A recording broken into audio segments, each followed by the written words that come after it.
speaker. He is a qualified chartered accountant and is highly skilled in handling financial reporting, taxation, and corporate finance. With more than 11 years of industry experience, he can give valuable input in business recovery to corporate clients.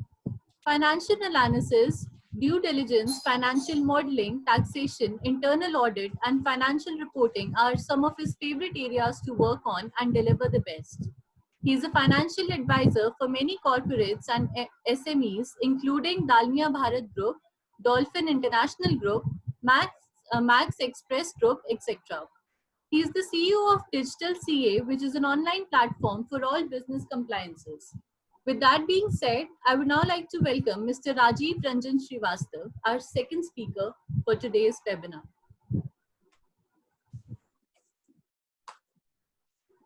Hi, Mr. Rajiv, can you hear me? Yeah, hello. Thank you for your generous introduction, and I want to thank you, all of you, and saying good evening. Mr. Rajiv, your video is not visible. Yeah. Oh, hello. Yeah. Thank you, Sonali, for your generous introduction. Thank you, all of you, for joining this session. And I think we are going to learn various about the MSME and all. And Desai sir has already been discussed all the related questions as well as the topics. So, as we know that today is MSME Day, and we are discussing how to improve, how to survive our MSME. So we can share our views by sharing the Sonali, please make me host, please. Yes, just a second. Yes, please try now. Okay.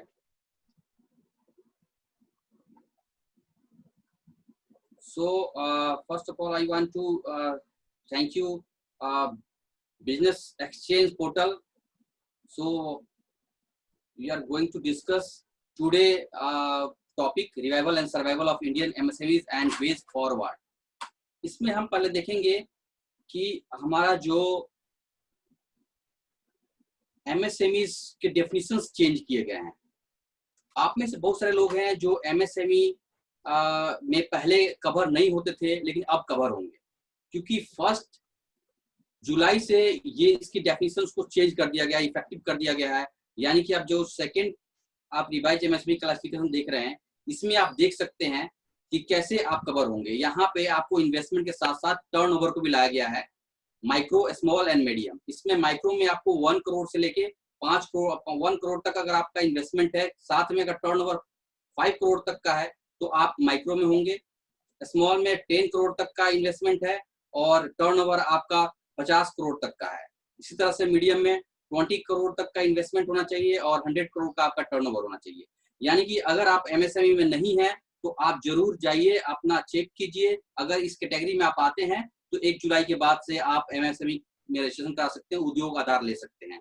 आप में से कितने लोग हैं जो नहीं इसमें शामिल हैं और वो आना चाहते हैं? प्लीज जो आना चाहते हैं वो ME टाइप करें चैट बॉक्स में, ताकि मैं आप लोगों से इंटरेक्ट करता रहूं. Okay. So today's point of discussion is being vocal for local, how to be part of self-reliant Indian MSMEs, how to get funding from MSMEs loan, how to get manage our cost for business survival. ये हम 4 point को आज discuss करेंगे कि कैसे हम अपने business को आगे ले जा सकते हैं. इसके लिए सबसे पहले आता है लोकल फॉर वोकल. पहले देखिए, इसको लोकल फॉर वोकल का जो नरेशन दिया गया था, इस नैरेटिव को लाने का मकसद यही था प्रधानमंत्री जी का, क्योंकि अभी तक लोकल को लोग लोअर मानते थे. जब भी आप सामान खरीदने जाते हैं और वो लोकल होता है, जिसका ब्रांड पहली बार सुनते हैं उसका नाम, तो आप कहते हैं यार ये बेकार है, ये लोकल है. तो इसके साथ अगर हम MSME को प्रमोट करेंगे तो नहीं चलेगा, क्योंकि हमारे पास, हमारे MSMEs के पास इतना फंड नहीं होता है कि हम इस चीज को ब्रांडिंग के साथ लेके आए, इतना हैवी बजट के साथ हम एडवर्टाइज कर सकें, प्रमोट कर सकें. तो इसलिए हमें अपने आप को, लोकल को वोकल करना होगा. आप सभी को समझना होगा कैसे होगा. इसके लिए हम अगर देखें कि क्या हमारे पास ऑप्शन अवेलेबल है, क्या बिल्कुल अवेलेबल है. अगर आप अमेजोन पे अभी तक परचेज कर रहे थे या सेल कर रहे थे तो आपको टाटा क्लिक भी आपके सामने है, जो कि सेम उसी तरह से उसी क्वालिटी में काम कर सकते हैं।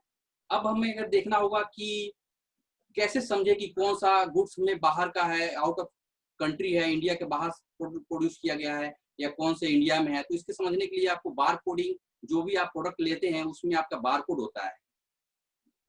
Am I audible? Please type yes, yes, yes. So this is 690, 691 and 695, ये चाइना से होता है। अगर 000 से लेके 0019 है तो यूएस और कनाडा से होगा, और हमारे इंडिया से 890 से उसकी बार कोडिंग की जो नंबरिंग होती है वो इससे शुरू होती है। तो आप इसको देख के आप इस चीज को समझ सकते हैं कि ये प्रोडक्ट कहाँ से बना हुआ है।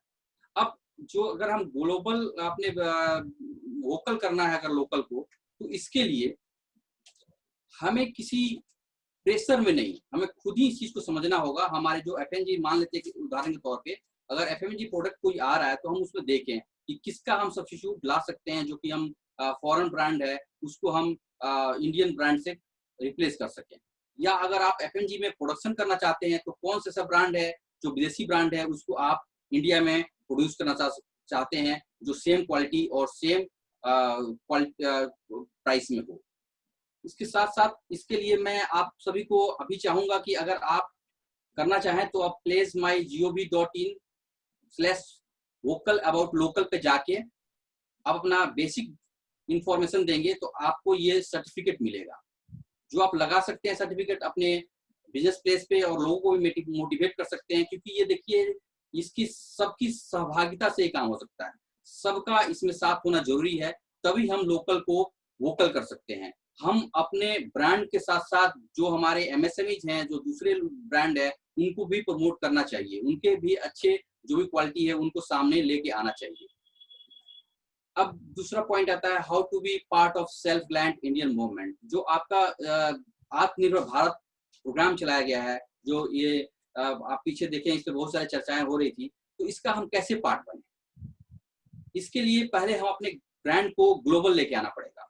You have to go and sell your product globally. So if you want to go for global market, you have to check business legal structure.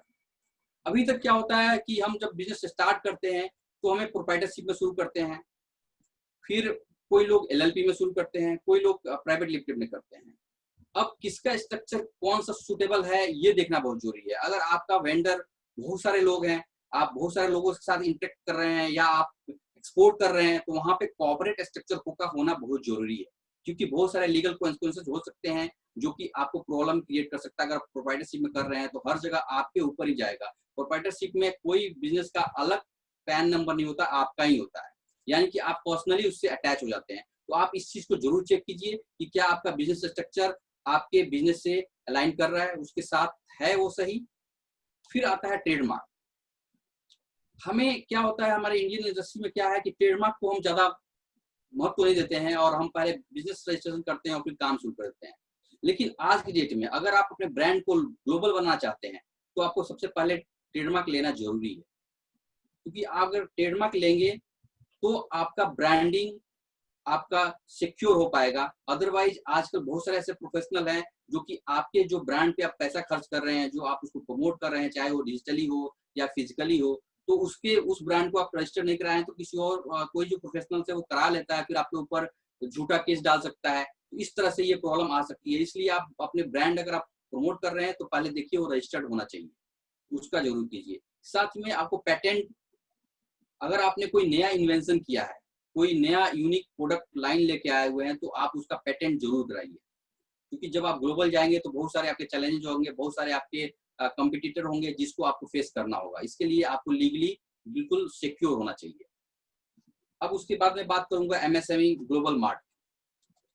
यहाँ पे आप देखेंगे कि जब आप अपने प्रोडक्ट को लोकल को वोकल बनाने की बात कर रहे हैं या लोकल को ग्लोबल बनाने की बात करते हैं, तो आपको डिजिटली प्रमोट करना बहुत जरूरी है। यहाँ पे एमएसएमई ने, आप यहाँ जाके देखेंगे, गूगल पे आप टाइप करेंगे एमएसएमई ग्लोबल मार्ट, ये जरूर ओपन होगा। यहाँ आप अपने प्रोडक्ट को जरूर लिस्टिंग कीजिए। ये बहुत 3000 रुपीज में आपका ये रजिस्ट्रेशन हो जाता है और आप इस चीज को कर सकते हैं। यहाँ जाकर रजिस्टर करने के बाद आपको जो भी ग्लोबल टेंडर्स हो गया या फिर लोकल टेंडर हो गया, ये सारे आपको मिलने लगेंगे। आप यहाँ से जस्ट लाइक जैसे इंडिया मार्ट, जस्ट डायल, उसी तरह से है। अगर वहां पे आप जाके परचेज करते हैं तो आपको 1 लाख का आपको पैकेज लेना पड़ेगा, लेकिन यहाँ पे आपको मात्र 3000 में ओपन हो जाएगा। आप अगर आप कर सकते हैं या कोई कंसल्टेंट है वो आप इसको यहाँ पे कर सकते हैं। अब आएगा जीएम रजिस्ट्रेशन। ये हमारे जो एमएसएमई है इनके लिए बहुत जरूरी है कि आप अगर गवर्नमेंट में टेंडर लेना चाहते हैं, गवर्नमेंट का आप सप्लायर बनना चाहते हैं, तो जीएम में रजिस्ट्रेशन जरूर कराइए। ये आप किसी कंसल्टेंट के थ्रू या आप खुद कर सकते हैं तो कर सकते हैं। इसमें आपकी प्रोडक्ट लिस्टिंग हो जाती है। इसके लिए ट्रेडमार्क जरूरी होता है। अगर ट्रेडमार्क होगा तभी आप अपने प्रोडक्ट का यहाँ लिस्टिंग करा पाएंगे। तो आपको डायरेक्ट आजकल जैसे कोविड प्रोडक्ट है, तो कोविड प्रोडक्ट के लिए जो भी गवर्नमेंट एजेंसी हो गई उनको डायरेक्ट यहीं से जेम से ही वो अपना टेंडर डालते हैं और यहीं से प्रोडक्ट उठा लेते हैं। वो कोई फिजिकल टेंडरिंग की जरूरत आवश्यकता नहीं पड़ती है आज के डेट में। तो अगर जेएम रजिस्ट्रेशन आपने अभी तक नहीं किया है तो इस पे जरूर ध्यान दें और कराएं इसका रजिस्ट्रेशन।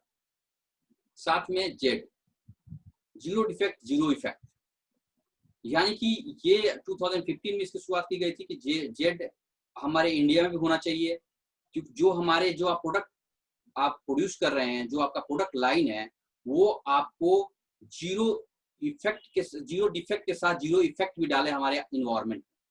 जो इन्वायरमेंट है ये बिल्कुल स्वच्छ रहे, इसके इन्वायरमेंट जो फ्रेंडली आपका प्रोडक्ट हो, इसके लिए आप जरूर इसका रजिस्ट्रेशन कराएंगे। आप जाएंगे अपने प्रोसेस को यहाँ करेंगे, आप जो jet.org पे जाएंगे, यहाँ आपको सारा दिया गया है जो क्या गाइडलाइन है, कैसे होगा, इनकी कैटेगरी वाइज है, वो आप रजिस्ट्रेशन यहाँ पे करा के आप अपने प्रोडक्ट को, अपने प्रोसेस को जेड सर्टिफाई कर सकते हैं, जो कि आने वाले दिनों में अगर आप ग्लोबल मार्केट में सेल कर रहे हैं या फिर लोकली कर रहे हैं तो ये बहुत आवश्यक हो जाएगा आपके लिए। फिर आ गया सिंगल पॉइंट रजिस्ट्रेशन। एनएसआईसी के वेबसाइट पे आप जाएंगे, वहां देखेंगे सिंगल पॉइंट रजिस्ट्रेशन कराने के लिए वो प्रोसेस आपको दिया गया है। यहाँ आप जाए कर सकते हैं। अगर इससे करने का फायदा ये होगा कि जो ईएमडी है, अगर आप गवर्नमेंट टेंडर के थ्रू जा रहे हैं, गवर्नमेंट का सप्लायर हैं, तो आपको एक मोटे अमाउंट देना पड़ता है ईएमडी की तरह, वो नहीं देने पड़ेंगे आपको अगर यहाँ पे रजिस्टर्ड है तो। और बहुत सारे एनएसआईसी तरह तरह की स्कीम्स लेके आती हैं जो हमारे एमएसएमई के लिए बेनिफिट देने वाला होता है। तो आप सिंगल पॉइंट रजिस्ट्रेशन जरूर करा लीजिए अगर आपने अभी तक नहीं कराया है। साथ ही में अभी इसमें कोई है जो एमएसएमई सिंगल पॉइंट रजिस्ट्रेशन से रजिस्टर्ड कराए हुए हैं? अगर कोई है तो प्लीज यस लिखिए अपने चैट बॉक्स में। Okay, thank you. अब आया how to get funding from MSME loan schemes. जो हमारा बिजनेस लोन्स है, आपको पता है कि अभी कोविड के दौरान हमारा जो वर्किंग कैपिटल है या जो भी हमारा बिजनेस का जो मॉडल है वो बिल्कुल बर्बाद हो चुका है। हमें सख्त जरूरत है कोई भी हमारे लिक्विडिटी का जो बिजनेस को रन कर सके। तो इसके लिए गवर्नमेंट ने जो आत्मनिर्भर भारत योजना लाए हुए हैं, जिसमें आपको 3 lakh crore collateral free automatic loan की व्यवस्था की गई है। जैसे देसाई साहब ने भी पीछे अभी डिस्कस किया इसको।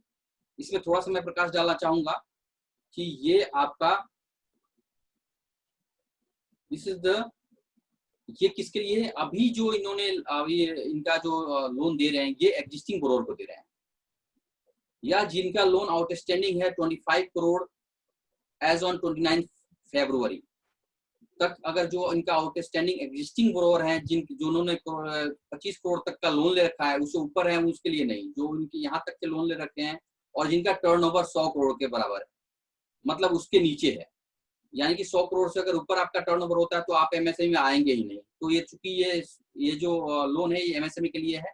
तो अगर ये आपके इस कैटेगरी में आप आ रहे हैं तो जरूर जाइए और यहाँ पे आप अपने बैंकर से जहाँ पे आपका लोन चल रहा है वो जरूर लीजिए। और 20% लोन आउटस्टैंडिंग, जो भी आपका आउटस्टैंडिंग आज ऑन 29 फरवरी को होगा, उसका 20% आपको लोन वो देंगे, जिसमें बहुत सारे आपके जो पेपर वर्किंग है वो करने की आवश्यकता नहीं है। साथ ही में जो 20,000 करोड़ सबऑर्डिनेट डेब्ट की बात की गई है, इसमें एक पास किया गया है इसमें कि ऑपरेशनल जो भी एमएसएमई होंगे जो एनपीए थे 30th अप्रैल 2020 को, उनको देंगे, या फिर वो जो स्ट्रेस्ड एमएसएमई हैं, किसी कारण से ऑटोमोबाइल सेक्टर हो गया या कोई भी ऐसे सेक्टर हो गया जो किसी कारणवश वो सही तरीका से परफॉर्म नहीं कर पाया, बट मतलब जबकि उनके प्रोजेक्ट में दम है, वो काम कर सकते हैं, तो उनके लिए भी ये लोन प्रोवाइड किया गया है, जिसमें 90% गारंटी स्कीम के थ्रू दिया जाएगा, यानी कि जो स्कीम है उसमें दिया जाएगा, और 10% प्रोमोटर्स देंगे। इसका टेन्योर लोन का 10 ईयर्स का होगा, एंड 7 ईयर्स आपका मोरेटोरियम पीरियड होगा। 7 ईयर्स के बाद ही आपको प्रिंसिपल देना होगा, उसके पहले आपको इंटरेस्ट पे करना होगा। तो ये इस तरह से आप इस योजना का भी आप फायदा उठा के अपने बिजनेस में लिक्विडिटी ला सकते हैं। साथ में अभी देसाई साहब ने बताया चैंपियंस, बहुत ही बेहतरीन आपका ये पोर्टल है, आप जरूर जाइए। अगर आपको किसी तरह से कोई लोन नहीं दिया जा रहा है, कहीं कोई एमएसएमई स्कीम है जहां आप बेनिफिट नहीं उठा पा रहे हैं, या फिर अगर आप किसी भी डिपार्टमेंट में आपका पैसा फंस गया है, वहां पेमेंट नहीं आ रहा है 45 डेज से, या कोई कंपनी है अगर आपको 45 डेज के अंदर में पेमेंट नहीं करती, उससे ज्यादा टाइम हो गया है, तो आप यहाँ जरूर अपने जो शिकायत है वो दर्ज कीजिए, और आपको यहाँ पे बेनिफिट मिलेगा। वो 6 से 7 दिनों के अंदर में इसका रिस्पॉन्स है। ये बिल्कुल आर्टिफिशियल इंटेलिजेंस का बेस है, और ये 61 इसके सेंटर्स अभी तक बना दिए गए हैं। तो ये इसका एक दरकार था हमारे इस इंडस्ट्री में कि इस तरह का कोई पोर्टल नहीं था, इस तरह का कोई ऐसा सेल नहीं था, तो ये इन्होंने एक चैंपियंस के रूप में लाए हैं, जिसका बेनिफिट हमें लेना चाहिए, और बहुत क्विक रिस्पॉन्स यहाँ पे हो रहा है। साथ ही में अगर स्कीम की बात करें तो कुछ स्कीम्स हैं जो मैं आपके साथ शेयर करना चाहूंगा। Prime minister's employment generation program, जहां पे आपको मार्जिन मनी सब्सिडी आपको 50 से 30% होगा। मैक्सिमम प्रोजेक्ट कॉस्ट यहाँ 25 लाख तक का है, और सर्विस के केस में आपको 10 लाख का है। यानी कि मैन्युफैक्चरिंग अगर आपकी यूनिट है तो 25 लाख का, अगर आप सर्विस इंडस्ट्री है तो 10 लाख का यहाँ पे गवर्नमेंट से आपको सुविधा मिल सकता है लोन का। साथ में आपको 90% ये जो प्रोजेक्ट कॉस्ट आपका जो होगा, जो 25 लाख या फिर 10 लाख, इसका 90 से 95% project cost finance by bank के द्वारा आपको फाइनेंस किया जाएगा। साथ ही में अगर आपका जो मुद्रा यूनिट है या फिर पीएमजी जो पहले आपने लिया हुआ है 25 लाख के प्रोजेक्ट का, अगर वो अच्छा परफॉर्म कर रहा है और आपको और लोन की आवश्यकता है, आपको एक्सपेंशन करना है, अपने बिजनेस को आगे बढ़ाना है, टेक्नोलॉजी अपग्रेड करना है, तो आपके लिए second loan for upgradation of existing PME GP loan में आप जा सकते हैं। यहाँ पे आपको 15% सब्सिडी भी दी जाएगी, साथ में 1 करोड़ तक का आपका लोन है अगर प्रोजेक्ट कॉस्ट आपका मैन्युफैक्चरिंग यूनिट है, और आपका सर्विस है तो 25 लाख तक। तो यहाँ आप इस चीज के लिए भी अप्लाई कर सकते हैं। अगर आप इसके जो आप जाएंगे चैंपियंस में ही जाके आप देख सकते हैं, जहाँ पे स्कीम्स का सेक्शन है, वहां पे इस चीज को डिटेल में आप जाके स्टडी कर सकते हैं। साथ में आपको credit guarantee schemes for MSME enterprises के लिए, जिसका हम शॉर्ट में बोलते हैं सीजीटी एमएससी, ये है 2 करोड़ तक का लोन अगर आपको चाहिए तो ये विदाउट कोलेटरल सिक्योरिटी या थर्ड पार्टी गारंटी के साथ आपको दिया जाएगा, जिसमें आपके बिहाफ पे बैंक को गारंटी जो ट्रस्ट है सीजीटी एमएससी वो आपको देगी आपके बिहाफ पे, और आप यहाँ पे लोन इसके तहत ले सकते हैं। इसके अप्लाई करने के लिए आप जाएंगे, यहाँ पे डिटेल दिया गया है आपको, ऑनलाइन जाके 59minute.com के थ्रू, या आप फिजिकल भी गवर्नमेंट ने इस योजना के तहत आप अप्लाई कर सकते हैं अपने लोन। फिर आता है second interest subvention scheme for MSME 2018। इसमें आपको 2% आपको इंटरेस्ट की सब्सिडी दी जाएगी, 2% इंटरेस्ट कम कर दिया जाएगा। इसमें एग्जिस्टिंग एंटरप्रेन्योर्स और एस्पायरिंग एंटरप्रेन्योर्स के लिए है ये। इसमें फ्रेश एंड लोन या फिर इंक्रीमेंटल भी लोन दिया जाएगा 1 करोड़ तक का। फिर आता है आपको credit link capital subsidy component, जहां अगर आपका कोई टेक्नोलॉजी चेंज करना है, कोई अच्छी क्वालिटी का आपका कोई कैपिटल एक्सपेंडिचर करना है, तो आपको यहाँ पे ये बेनिफिट देगा। 1 करोड़ तक का आपका प्रोजेक्ट कॉस्ट होना चाहिए। इसमें 50% सब्सिडी भी है, जो कि आपको 15 लाख तक का हो सकता है।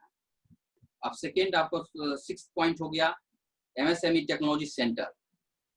जैसे बहुत सारे हमारे एमएसएमई होंगे जिनको एग्जिस्टिंग जो उनका टेक्नोलॉजी सेंटर है, या फिर डाई मोल्ड या फिर लेटेस्ट टेक्नोलॉजी का जो भी इक्विपमेंट यूज करते हैं, उसके लिए अगर आपको कुछ जरूरत है, या फिर सीएडी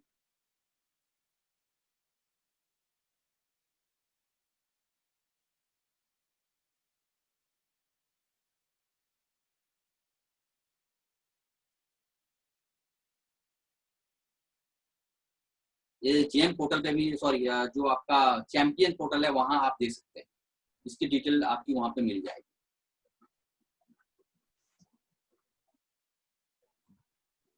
अब आया how to manage your cost to survive your business. देखिए कॉस्ट आज के कोविड के में कॉस्ट बहुत ही important.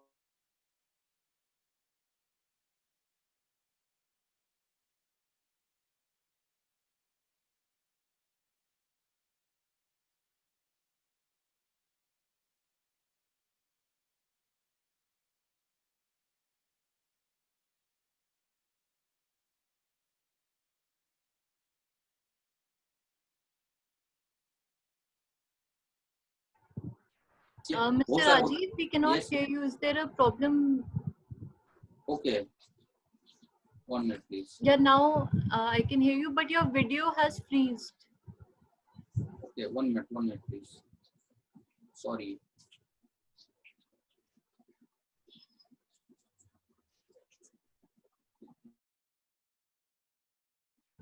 Also, to all our attendees, please type the specific questions in the Q&A section and not on the chat box, because it gets very confusing if all the questions and the responses are in the chat box combined.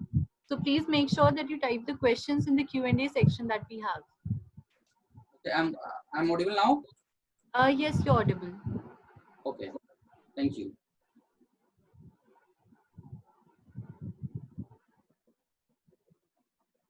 So you have to check unnecessary expenses. अगर कोई unnecessary expenses है जो कि आपको cut करना चाहिए, वो जरूर कट कीजिए। आपको पता है 80-20 प्रिंसिपल्स को जरूर फॉलो कीजिए अगर आपके बिजनेस में है। आपको पता है कि जो आपके 80% रिवेन्यू है वो 20% इनपुट से आते हैं, तो आपको हाईलाइट करना पड़ेगा कि 20% इनपुट्स कौन कौन से हैं, उसको आप जरूर हाईलाइट कीजिए और उस पर ज्यादा फोकस कीजिए। साथ में जो ट्रेडिशनल एडवर्टाइजमेंट है उसको बंद कीजिए। अगर कोशिश करें तो मिनिमाइज कर सकते हैं, क्योंकि जैसे हमारा एमएसएमई पोर्टल है, एमएसएमई ग्लोबल मार्ट है, उसका यूज करें। वहां पे आपको 3000 में हो जाएगा, जो कि आप अगर प्राइवेट में जाते हैं तो वहां पे 1 लाख के करीब का पैकेज लेना पड़ेगा। तो ये आप इस चीज को जरूर ध्यान रखें।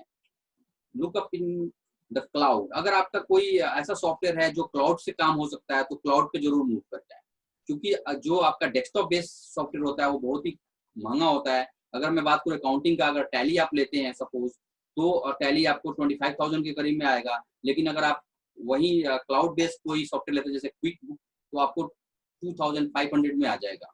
तो उस तरह से आप ऑप्शन देख सकते हैं अपने बिजनेस में कहाँ कहाँ हम कॉस्ट को कट कर सकते हैं। साथ में अगर आप वर्चुअल मीटिंग करें तो ज्यादा बेटर है। जैसे हम जूम पे बैठ के आज सेमिनार ले रहे हैं, इसी तरह आप अगर मीटिंग कर सकते हैं वर्चुअल तो आप जरूर करें, ताकि आपका ट्रेवलिंग कॉस्ट के साथ साथ आपका टाइम का भी सेव होगा और आप इस चीज को इफेक्टिवली यूटिलाइज कर सकते हैं अपने बिजनेस को सर्वाइव करने के लिए। साथ ही में फुल परचेज पावर। आप अगर एमएसएमईज हैं, एक ही प्रोडक्ट ला 2-3 लोग लाते हैं तो एक साथ लेके आए, ताकि आपका जो ट्रांसपोर्टेशन कॉस्ट है या जो बल्क डिस्काउंट का है वो आपको फायदा मिल सके। पहला बात हो गया कि पहले होता था बल्क परचेज करना चाहिए ताकि आपको प्राइस अच्छा मिले, लेकिन इसके साथ साथ आपको फंड भी यहाँ बहुत ज्यादा ब्लॉक होता है। तो आपको चेक करना पड़ेगा कि आपका इन्वेंट्री कैसा परफॉर्म कर रहा है, कितना होल्डिंग पीरियड है आपका इन्वेंट्री में। अगर होल्डिंग पीरियड ज्यादा है तो आप बल्क में परचेज ना करें, जैसे रिक्वायरमेंट हो वैसे परचेज करें, क्योंकि आज की डेट में फंड आपको बचा के रखना बहुत जरूरी है। तो फंड अगर एक बार आपका चला गया तो फिर उसको रिकवरी करने में मुश्किल होगी। साथ में अगर आप सेल ऑनलाइन सेल कर सकते हैं, जैसे कि मैं बताया आपको जेम पोर्टल है, एमएसएमई मार्ट है, तो वहां पे अपने प्रोडक्ट को जरूर लेके आइए। Restructure your loans. अगर आपका लोन एग्जिस्टिंग लोन किसी बैंक से चल रहा है तो आपको पता है कि मोरेटोरियम भी आरबीआई ने अनाउंस किया है, तो अगर उसका बेनिफिट ले सकते हैं जरूर लीजिए। अगर आपका बैंकर से अच्छा आप जाके मिलिए, वहां उनसे इंटरेस्ट ऑफ रेट के लिए आप बात कर सकते हैं, क्योंकि अभी सबको पता है कि जो इंडस्ट्री है वो बहुत ही स्लो डाउन है, तो आप रिस्ट्रक्चर कर सकते हैं अपने लोन को। साथ ही में आपको ट्रेजरी मैनेजमेंट। कई बार क्या होता है कि अब मैं देखता रहता हूँ जब मैं ऑडिट में जाता हूँ या कहीं भी, तो वहाँ पे उनके जो लिक्विडिटी है, जो कैश है या बैंक में पैसे जो करंट अकाउंट है वहाँ ज्यादा होता है, जिससे कारण उसका इंटरेस्ट का लॉस होता है। तो आप अगर आपके पास फंड सरप्लस में है तो शॉर्ट टर्म कोई प्लानिंग कीजिए, इन्वेस्ट कीजिए या फिर आपको स्विफ्ट अकाउंट होता है जो कि एफडी में कन्वर्ट हो जाता है ऑटोमेटिक जब चाहेंगे आपको वापस आता है, तो जरूर आप बैंकर से बात करें और वहां अपने इसका ट्रेजरी मैनेजमेंट जरूर करें। साथ ही में कुछ एमएसएमई स्कीम्स हैं जो कि आपको ऑपरेटिंग कॉस्ट को मैनेज करने के लिए आवश्यक है।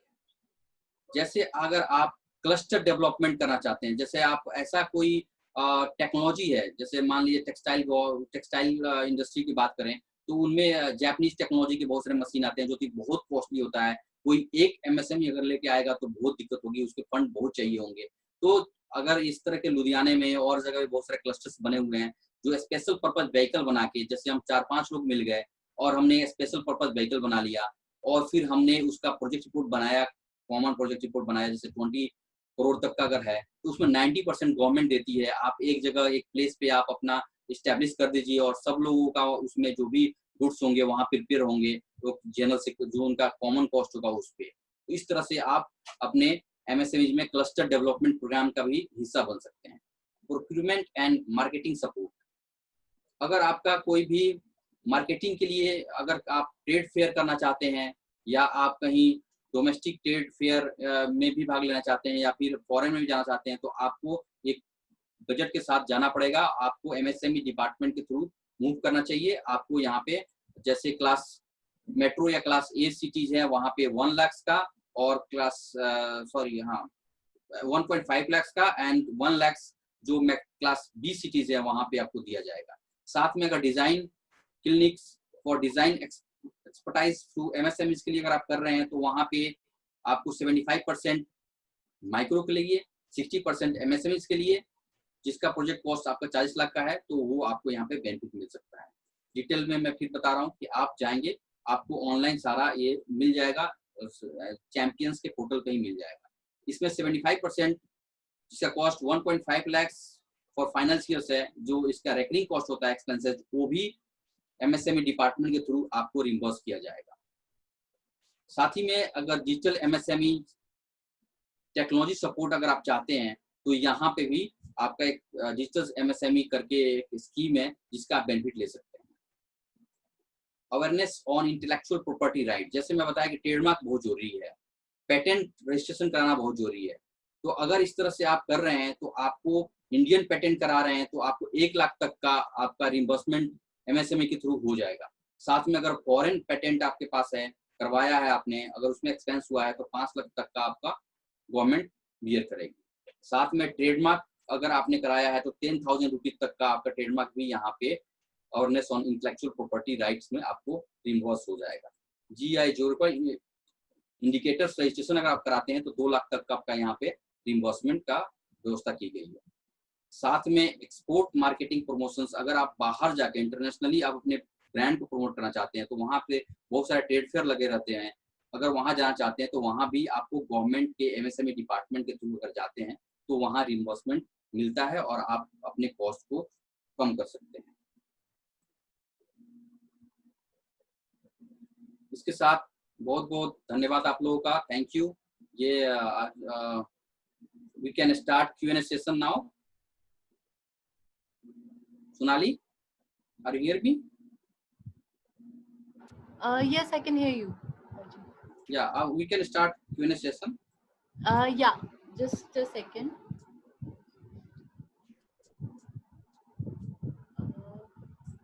Right. So the first question I would like to take up, the question says, it's from Honor 9 Light, and the question says, if I have already registered as small due to revised turnover criteria, do I have to reapply as medium and get new certificates? No. If you have already registered, then no required to get again registration. आप एक बार registration करा लिए तो ठीक है। अगर आप पहले कवर नहीं हो रहे थे, जैसे पहले तो क्राइटेरिया था केवल प्लांट एंड मशीनरी पे था, टर्नओवर पे नहीं था, तो बहुत सारे एमएसएमई उसके बाहर थे। तो अगर आप बाहर थे और आप न्यू डिफिनेशन में आ रहे हैं तो आप जरूर कराएं। जो पहले करा चुके उनको अगेन कराने की जरूरत नहीं है। Next. So the next question is from Mr. Varun. He says, do banks and other lending institutions recognize or take interest in granting MSME loans for patented products? If yes, how do we convince the banks for a reduced rate of interest for such innovations? Okay. First, you have to prepare your projections कि कैसा आपका project है, किस तरह से आप perform कर रहे हैं। चूंकि कोविड-19 में आपका बहुत स्लो डाउन हुआ है, तो इसके कारण आपका जो भी टर्नओवर है वो डीप हुआ होगा। तो इसके साथ उनको बता सकते हैं अपने प्रोजेक्ट को, पीछे का जो आपका अगर पहले से परफॉर्मेंस आप अच्छा कर रहे हैं, तो उनसे करके आप इस चीज को मैंने बताया ना कि आपको लोन के लिए आप उसमें रिस्ट्रक्चर कर सकते हैं, रिड्यूस लोन के लिए आप उसको नेगोशिएट कर सकते हैं, क्योंकि उनको ये भी प्रेशर है कि अगर एमएसएमई काम नहीं की या अगर उसका टर्नओवर रिवाइव नहीं हुआ तो हमारा जो एग्जिस्टिंग लोन है वो भी एनपीए हो जाएगा। तो आप ब्रांच मैनेजर भी सपोर्टिव आएगा आपके लिए, आपको जाके बात करेंगे तो जरूर आएगा। Next one, please. Right, great. So the next question we have from Mr. Anubhav Kumar. He is asking, Okay. what is the interest rate for CGT MSc? Interest rate is basically vary about 10 to 12.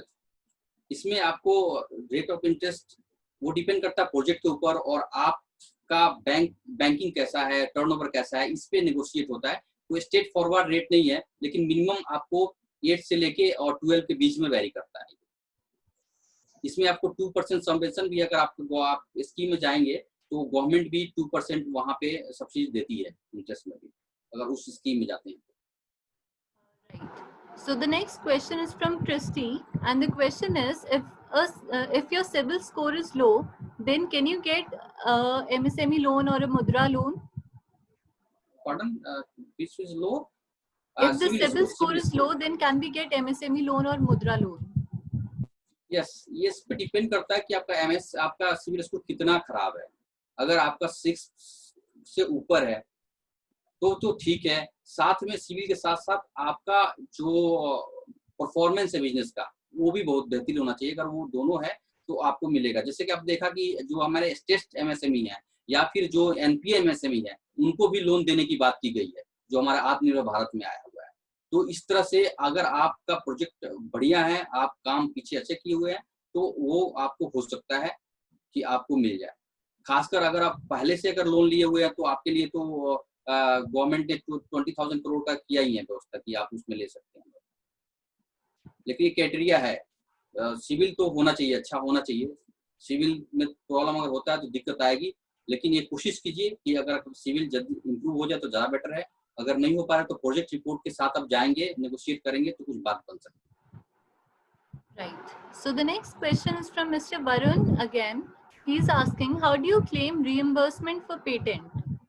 Okay, you can go to the website champions और msme.gov.in, वहां जाके एक link दिया हुआ है, उस link पे जाएंगे तो ऑटोमेटिक आप चले जाएंगे जो इनका पोर्टल है ट्रेडमार्क और पेटेंट के लिए। वहां आप जाके रजिस्टर कीजिए, जो भी उनकी रिक्वायरमेंट है, डॉक्यूमेंट्स है वो प्रोवाइड कीजिए। जो भी आपके एजेंसी है जिससे आपने लिया है उसके ओरिजिनल्स बिल चाहिए होंगे, आपके पेटेंट्स किस तरह के हैं, क्या रजिस्ट्रेशन है, वो सारा आपको वहाँ पे डिटेल मिल जाएगा। क्या क्या उनकी चेकलिस्ट है, उसके साथ आप जाएंगे तो ऑनलाइन अप्लाई हो जाएगा। So the next question is from Mr. Maroj. He's asking, are there any subsidies or government help for MSMEs in the green, which is environmental friendly product shape, either in setting up loans or in working capital loans? इसके लिए कोई आप ये देखना पड़ेगा कि आपका कौन सा, जैसे मैंने बताया प्रधानमंत्री रोजगार योजना भी है। प्रधानमंत्री रोजगार योजना में आपको एम्प्लॉयमेंट रोजगार योजना, जो कि आप देखेंगे PMEGY, उसमें आप जाएंगे तो अगर 25 लाख तक का लोन का वहाँ व्यवस्था की गई है।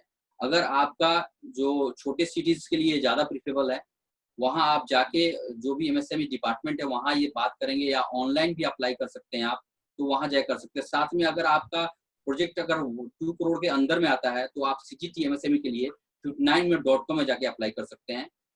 यहाँ इस तरह से आप इसको कर सकते हैं। स्पेशल कोई इसके लिए सब्सिडी नहीं है, लेकिन हाँ अगर आपने कोई कैपिटल एक्सपेंडिचर कर रहे हैं, जैसे कोई प्रोजेक्ट आप लगा रहे हैं उसमें जो प्लांट मशीनरी आ रही है जो इस तरह के इन्वायरमेंट के लिए सही है, तो आप यहाँ पे अलग कैपिटल के लिए जो स्कीम है वहाँ आप अप्लाई कर सकते हैं। The next question is from Mr. Jeet Travel. He's saying that we are in travel business. Is it possible to get a loan, and on what basis and how much loan can we get? Okay, basically जो transportation business है वो काफ़ी effect हुआ है इसमें आपके कोविड-19 के तहत, जिससे बहुत सारा बिजनेस स्लो डाउन हुआ है। तो इसमें थोड़ा सा मुश्किल होगा कन्विंस करना कि हम कैसे रिवाइव करते हैं अपने बिजनेस को। लेकिन आपके लिए अगर आप छोटा लोन लेना चाहते हैं तो मुद्रा लोन आप ले सकते हैं, तरुण मुद्रा लोन या फिर किशोर लोन में आप जा सकते हैं जो 10 लाख तक का होता है। तो इस तरह से अगर आपका पीछे का परफॉर्मेंस बढ़िया रहा है तो आप जरूर अप्लाई कर सकते हैं अपने इसमें। साथ में बता दूं, अगर आपको बैंक में जा रहे हैं तो एमएसएमई ब्रांच में जाइए। कोई भी लोकल जो सर्विस ब्रांच होता है जहाँ पे आप अकाउंट ओपन करते हैं, लोकल ब्रांच होता है, वहां ना जाए, क्योंकि उनको इसके बारे में नॉलेज होता ही नहीं है। आपको एमएसएमई ब्रांच में जाके बात करना चाहिए। Right. So the next question is from Ashwini Sharma. He says, "Hello sir, we are handicrafts trader and would like to know if we have Udyog Aadhaar number, then can we get the subsidies for the domestic trade shows? Do we have to do something else in MSME registration portal?" Yes, you can. You can go to msme.gov.in.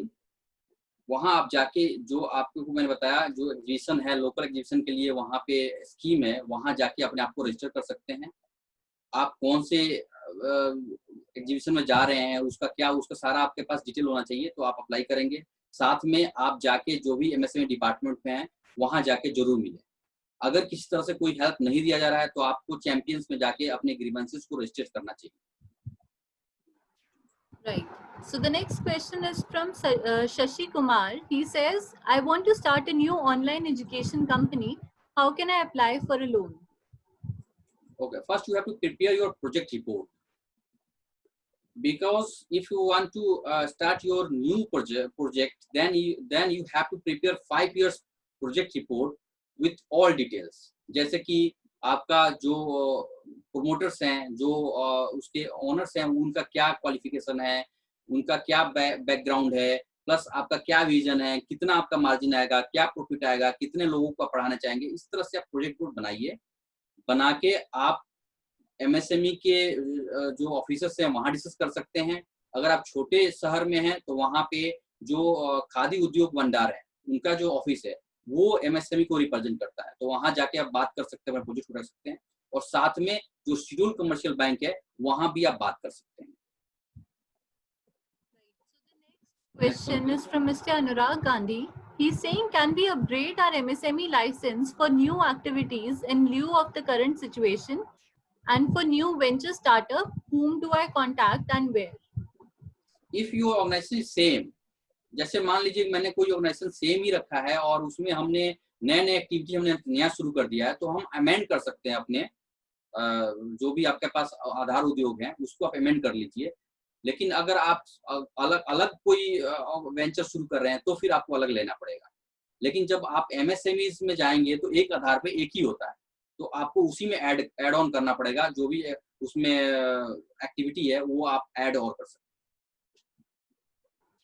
Okay, great. So the next question is from Mr. Abhay Gupta. He's saying that we have so far not availed any MSME loan. I have now approached my principal bankers at Kotak for the collateral-free loan announced by the Government of India. The bank claims they can only release 20% of existing limits as extra fund under the new scheme. Where do people like us go to raise funds and sail through this COVID nightmare? Okay, sure. ये जो bank बोल रहे हैं कि 20% ही देंगे, बिल्कुल सही कर रहे हैं, क्योंकि अभी जो आपका स्कीम आया हुआ है वो एग्जिस्टिंग ब्रोअर के लिए है। यानी कि अगर आपने जो लोन लिया हुआ है वो भी जितना आउटस्टैंडिंग आपको 29 फरवरी को होगा उसी का वो 20% देंगे। तो अभी गवर्नमेंट की तरफ से न्यू फ्रेश लोन के लिए इस तरह की व्यवस्था नहीं की गई है, अभी उस पर काम चल रहा है। तो अभी तक के लिए तो उनके पास यही गाइडलाइन है, तो वो यही करेंगे। Okay, so the next question is from Mr. Suresh Babu. He is asking that I want to start a vending machine manufacturing. How to register on MSME? Yeah, you can go easily at msme.gov.in and you can put your Aadhaar number and all details. आपको बहुत ही easy से बहुत अच्छे से आपको यहाँ पे register हो जाएगा। कोई बहुत इसमें टेक्निकल रिक्वायरमेंट की जरूरत नहीं है। आप इजीली कर सकते हैं। अगर किसी तरह कोई प्रॉब्लम है तो आप किसी भी कंसल्टेंट से भी ले सकते हैं। एमएसएमई जो रजिस्ट्रेशन करने के लिए आपमें 2 लोग होंगे, सर्विस प्रोवाइडर होना चाहिए या फिर मैन्युफैक्चरर होना चाहिए, ट्रेडर नहीं हो। ट्रेडर को एमएसएमई के डेफिनेशन में नहीं रखा गया है। तो इसलिए इन दोनों को आप इसमें अगर कवर करते हैं तो आप कर सकते हैं। आप पहले कोई भी आपका जो भी ऑर्गेनाइजेशन है उसका नाम जरूर सिलेक्ट कर लीजिए, उस नाम को जरूर लीजिए। अगर प्रोप्राइटरशिप कर रहे हैं तो आपके ही आधार पे वो रजिस्टर्ड होगा, लेकिन आप कोई ना कोई एक ऑर्गेनाइजेशन का नाम सोच लीजिए और वो वहाँ पे जरूर डालिए। उसी के साथ आप अपना बैंक अकाउंट, करंट अकाउंट खोल लेंगे और बिजनेस शुरू कर सकते हैं। Right. So the next question says that someone already has a housing loan with nationalized bank. Can they go now for the MSME loan for their startup business? बिल्कुल, देखिए आपने जो लोन लिया हुआ है वो होम लोन अलग हो गया, बिजनेस लोन से अलग हो गया। तो आप बिजनेस लोन के लिए जो भी आपके बिजनेस लोन के लिए क्राइटेरिया है, प्रोजेक्ट रिपोर्ट है, जो फाइनेंशियल से वो लेके जाएंगे तो आपको होगा। अब आपका जो अगर आप प्रोप्राइटरशिप में है और होम लोन है और वो सही से सर्विस नहीं हुआ है, यानी कि वो एनपीए हो गया है, किस तरह है, तो आपको क्रेडिट स्कोर अच्छा नहीं होगा तो दिक्कत आएगी, अदरवाइज कोई दिक्कत नहीं। Following up on Mr. Abhay's question about the 20% on existing loan scheme, he is saying that if we do not have any loan so far, then what happens? So you have to go another scheme of MSME, just like जैसे मैं बताया प्रधानमंत्री employment generation programme है, वहाँ आप जाके कर सकते हैं। जो आपके 59minute.com है वहाँ आप जा सकते हैं। अब अगर 59minute.com में जाएंगे, अगर आप कर सकते हो ठीक है, या किसी प्रोफेशनल्स को आप हायर कीजिए, वो आपके बिहाफ पे आपके जीएसटी, आपके जो आईटीआर फाइल हुए हैं उस पे ऑटो अप्रूवल आ जाता है। और उसके साथ साथ आप एमएसएमई ब्रांच में जाइए तो आपको लोन फ्रेश अप्लाई हो जाएगा और वो मिल भी सकता है। And another follow-up question on this by Mr. Viresh Sethi. He is asking regarding the 20% additional loan under MSME. Is it only for working capital, or if the owner has term loan to purchase property or home loan, will that also be eligible under 20% additional scheme? No. This is only for business loan. ये आपको property या फिर house loan के लिए नहीं है। Government ने जो 20% स्कीम दिया है वो आपको एमएसएमई को सर्वाइवल के दिया है। इसमें आपको लिक्विडिटी जनरेट करना है बिजनेस के लिए। तो अगर आप लेते भी हैं तो प्लीज इस चीज को आप अपने बिजनेस में यूज कीजिए, ना कि इसको डाइवर्ट कीजिएंगे तो आपको दिक्कत आएगी बाद में। Right. So one more question we have. The question is, I'm registered under MSME and Yes. Sorry, the question says I'm registered under MSME and have amount to recover from other unit who are also MSME registered. Can I get the recovery? Basically, it's pardon. Repeat, please. Registered under MSME and they want to recover an amount from someone who's also registered under MSME. Yes, you can go. You can go to Champion portal. Basically, MSME के लिए जो ज़्यादातर stuff होता है वो आपके जैसे जो गवर्नमेंट डिपार्टमेंट हो गया या फिर आपको पीएसयू बैंक, पीएसयू इंडस्ट्रीज हो गई, वहाँ पे आपका स्टफ होता है। तो उसके लिए भी है। साथ में अगर आपको किसी तरह से कोई भी अगर एग्जिस्टिंग एमएसएमई है वो भी आपको नहीं दे रही है तो आप जरूर चैंपियन पोर्टल में जाइए। वहाँ पे आपको उसका सॉल्यूशन मिलेगा। वहाँ पे आप क्लेम कीजिए करेंगे तो अगर 45 डेज के बाद आपको लोन नहीं आता है, जो आपका अमाउंट है वो रिकवर नहीं होता है, आपने उस पे नोटिस दे रहे हैं, उनको रिमाइंडर दे रहे हैं, पेमेंट नहीं कर रहे हैं, तो आप वहाँ जरूर जाइए। आपको आपके बिहाफ पे एमएसएमई डिपार्टमेंट कुछ फीस होता है 2000 या 2500 पर केस के अनुसार, वो आपके बिहाफ पे एडवोकेट अपॉइंट करते हैं और आपके लिए वो लोन रिकवरी काम करते हैं। Right. So we'll just take up the last 2-3 questions now since we are running out of time. So one question we have from Mr. Rahul. He's asking, how can I get a project profile book at my place in Gorakhpur, Uttar Pradesh, since there are no MSME centers in my city? Okay. First you have to go to MSME portal. बहुत सारे scheme ऐसे हैं जो कि आपके online ही मिल जाएंगे। और साथ में आप जरूर पता कीजिए कहीं ना कहीं गोरखपुर में खादी ग्राम उद्योग करके कोई ना कोई डिपार्टमेंट होगा जो कि एमएसएमई को रिप्रेजेंट करता है। वहाँ आपके ग्लोबल जो चैंपियंस है उसका भी सेंटर वहाँ बनाया गया है। तो आप जरूर चेक करेंगे, वहाँ आपको अवेलेबल कोई ना कोई ऐसा बॉडी होगा जो कि रिप्रेजेंट कर रहा होगा एमएसएमई के लिए। आप अगर किसी भी योजना में आपको अपने को रजिस्टर करना चाहते हैं तो ऑनलाइन हो सकता है। उसके टोल फ्री नंबर भी है, आप वहाँ भी बात कर सकते हैं, जो आपको मदद करेंगे। अगर किसी तरह का और ही परेशानी है तो आपका चैंपियन पोर्टल पे जो उनका कॉल सेंटर है वहाँ बात कर सकते हैं। One more question we have from Mr. Sridhar. He's asking that basically his wife is planning to start a customized tailoring business. She's a housewife, but can she avail MSME loans or any other guarantee is required for that? Yes, आप देखेंगे आपको generally महिला को entrepreneur को promote करने के लिए सारे स्कीम में स्पेशल कैटेगरी में रखा गया है। चाहे वो प्रधानमंत्री ग्रामीण विकास योजना है या फिर प्रधानमंत्री एम्प्लॉयमेंट जनरेशन है, ये सब में भी आपको स्पेशल कैटेगरी में रखा गया है। तो आपको जरूर यहाँ बेनिफिट मिलेगा। आप एक प्रोजेक्ट रिपोर्ट बनाइए या कोई प्रोफेशनल को से बात कीजिए, एक डिजाइन करके प्रोजेक्ट रिपोर्ट आप जरूर बात करेंगे, आपको फायदा होगा, आपको लोन जरूर मिलेगा। Mr. Suresh Babu is asking, retail sector comes under MSME. If so, how does equity work in that case? Retail sectors. Okay. Details में आप अगर ट्रेडिंग कर रहे हैं तो ट्रेडिंग नहीं आएगा एमएसएमई में। आपको मैन्युफैक्चरर या फिर सर्विस इंडस्ट्री ही इसमें आएगी। एमएसएमई में जो आपके ट्रेडर होते हैं वो शामिल नहीं है। अगर आप मैन्युफैक्चरर हैं या पैकर या रीपैकर हैं, जैसे आपने कोई सामान लाया और उसको रीपैकिंग कर रहे हैं और तब सेल कर रहे हैं, तो आप मैन्युफैक्चरिंग में आ सकते हैं और वहां जाके आप ट्रेडमार्क ले लीजिए। ट्रेडमार्क के साथ साथ आप जेम्स में या अदर पोर्टल में रजिस्टर्ड हो जाइएगा, तो आपको एमएसएमई के बेनिफिट मिलेगा। Right. So one second last question we'll just take up. The question is it better to go for capital than bank loans for startups and MSMEs? And also, during this COVID time, many companies are not able to pay so according to you, should people wait and trust on their company, or being an employee, should they look for new opportunities? Basically it's depend upon the nature of business. आप किस business में हैं और किस तरह से कौन सी industry से आप रिलेट करते हैं, वो देखना पड़ेगा। कुछ इंडस्ट्री है जो बहुत जल्दी रिवाइव करेगी, कुछ इंडस्ट्री है जो कि नहीं करेगी, वो टाइम लगेगा। जैसे मान लिया टूर एंड ट्रेवल का हो गया, हॉस्पिटैलिटीज का हो गया, यहाँ पे टाइम लगेगा अभी। लेकिन जो कोई सॉफ्टवेयर का है या फिर ऑनलाइन किसी तरह का कोई है तो वो जरूर रिवाइव करेगा। तो अगर आप देखिए कि आप जिस इंडस्ट्री में हैं उस इंडस्ट्री में सही है या वो रिवाइव करने के चांसेस हैं, तो आप जरूर वेट कीजिए। अगर नहीं तो आपको नया ऑप्शन तो देखना चाहिए। And what about taking capital other than bank loans for MSMEs and startups? Startup words के लिए स्टार्टअप दो है। एक तो नॉर्मल जो हम काम शुरू करते हैं तो उसको स्टार्टअप बोलते हैं। दूसरा ये है जो स्टार्टअप इंडिया में रजिस्टर्ड है। अगर आपका यूनिक कोई ऐसा ला रहे हैं प्रोडक्ट लाइन, तो आप स्टार्टअप इंडिया में रजिस्टर कीजिए।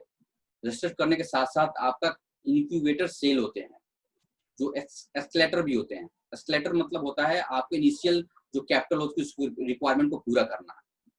तो अगर एमएसएमई के थ्रू आप जाना चाहते हैं तो जा सकते हैं, ट्राई कर सकते हैं। इसके साथ साथ प्राइवेट इक्विटी फंडिंग भी है, जहाँ पे आपका अगर प्रोजेक्ट सही है, ग्रोथ देने वाला है, तो आपको वहां से फंडिंग मिल सकता है। So now the last question for the day is from Mr. Vivek Mehta. He's saying our bankers are telling that there are no MSME loan schemes available. Even on applying on SIDBI, no response till date, even after 1 month. Our clients are not, sorry. Yeah. Yeah, please continue. Yeah. So you have to go Champion portal. अगर एक bank बोल रही है कि there is no any MSME loan और वो schedule commercial bank है, अगर आप जाकर देखेंगे सीजीटी एमएसएमई के वेबसाइट पे जाइए, वहां देखिए अगर वो बैंक लिस्टेड है वहां पे, तो ये ऐसे नहीं बोल सकती है। आप उसको रिटर्न में लीजिए कि अगर आप मेरे को रिटर्न में दीजिए, और आप चैंपियन पोर्टल में जाके आप कंप्लेन कर सकते हैं। इस पे तुरंत 5 से 6 दिनों में के अंदर में आपको आएगा, इस पे रिस्पॉन्स आएगा। तो आप इस चीज को आप कर सकते हैं। Right. And the second part of his question said that our clients are not following the 45 days of payment scheme. This is very normal, but why are no strict actions taken by the MSME Council for the regularization of payments? देखिए आप जैसे मैं देख रहा हूँ पीछे government ने एक स्पेशल जो एमएसएमई फॉर्म 1 लाई हुई है, जितने भी प्राइवेट लिमिटेड कंपनीज है उन सबको ये एक डिक्लेरेशन देना पड़ता है कि हमने जो भी एमएसएमईज हैं उनका पेमेंट 45 डेज में कर दिया है या नहीं किए तो रीजन क्या है। तो गवर्नमेंट ने तो इसको बनाया है कि जितना जल्दी हो सके एमएसएमई के पेमेंट को रिलीज किया जाए। अगर फिर भी अगर नहीं होता है तो देखिए ये तो किसी लॉस के थ्रू नहीं हो सकता है, आपको लिटिगेशन हो सकता है, आप लिटिगेशन के थ्रू ही जा सकते हैं। अगर कोई प्रॉब्लम है, मैं एमएसएमई का लोन पैसा नहीं दे रहा हूँ तो इसके लिए तो हमें उसके ऊपर कार्रवाई करनी चाहिए। तो आप सीजीटी एमएसएमई जाइए या फिर एमएसएमई डिपार्टमेंट का जो समाधान करके एक पोर्टल है जो इसी चीज को देखता है, वहां जाके अपने जो भी पेमेंट के लिए दिक्कत आ रही है वहां रजिस्टर करेंगे, तभी तो उनको पता चलेगा कि आपको पेमेंट नहीं मिल रहा है। Next one. So with this, we'll just wrap up our Q&A round. It was a long question and answer round, and really. I really hope that we were able to answer most of your questions. We are really sorry, but we are very short of time. We still have a lot more questions, but due to the lack of time, we won't be able to answer all of them. So, sir, before we wrap up, can you just let us know more about Digital CA as well? Because a lot of people have asked about it, and if they want to get in touch with you, you can leave your details here as well. So, if anyone faces any further problems, yes, I can. Yes, I can. First of all, I want to share my Digital CA portal. This is Digital CA, and sorry. Yes, now you can take it. That's my WhatsApp number. This is a Digital CA. It's an online platform. If you want to get registration under MSME, then you can buy the services from Digital CA. It's totally online. आपको वहाँ पे declared rate होगा, वहाँ आप जाके purchase करेंगे और आपको डॉक्यूमेंट अपलोड करेंगे। आपको अब जहाँ भी है, इंडिया में है, इंडिया से बाहर है, कहीं भी है, आप इसके सर्विस को ले सकते हैं। चाहे लॉकडाउन हो गया होगा, नहीं हुआ हो, आपको ये सुविधा आपके मोबाइल से मिल सकती है। साथ ही में अगर आपको कंपनी स्टार्ट करना है, अगर आपको किसी तरह से कोई ट्रेडमार्क रजिस्ट्रेशन करवानी है या इंपोर्ट एक्सपोर्ट लाइसेंस या डिफरेंट तरह के जो भी लाइसेंसेज हो गए हैं, ये सारे आपको डिजिटल सीए से उपलब्ध हो सकते हैं। आपको वहाँ डिक्लेयर रेट है, वहाँ पे क्या डॉक्यूमेंट्स लगेंगे, वहाँ क्या आपके जो भी पॉसिबल स्टेप्स हैं, वो सारा आपको वहाँ मिल जाएगा। ये मेरा डिटेल्स है जो आप नोट कर सकते हैं। किसी तरह का कोई क्वेरी है या हम 1 to 1 भी कर सकते हैं। अगर किसी को कुछ समझना है, यहाँ पे नहीं समझ पाए हैं, तो हम 1 to 1 बीडीएम भी कर सकते हैं, बिजनेस डेवलपमेंट मीटिंग, जहाँ पे हम लोग इंटरेक्ट होकर एक दूसरे को मदद कर सकते हैं। And here is my also LinkedIn profile, so you can scan this QR code and we are also in touch. That's great. Thank you so much, Mr. Rajiv, for such a wonderful session. It was absolutely informative, to the point, and I'm sure all our attendees were able to take a lot out of it. So thank you so much. Anything else you would like to say? Yes, sure. This I'm also give my gratitude to your business exchange portal. It's a very good and it's very helpful for all MSMEs. I think we have to conduct more and more session regarding this MSMEs, because MSME is the bone of our industry.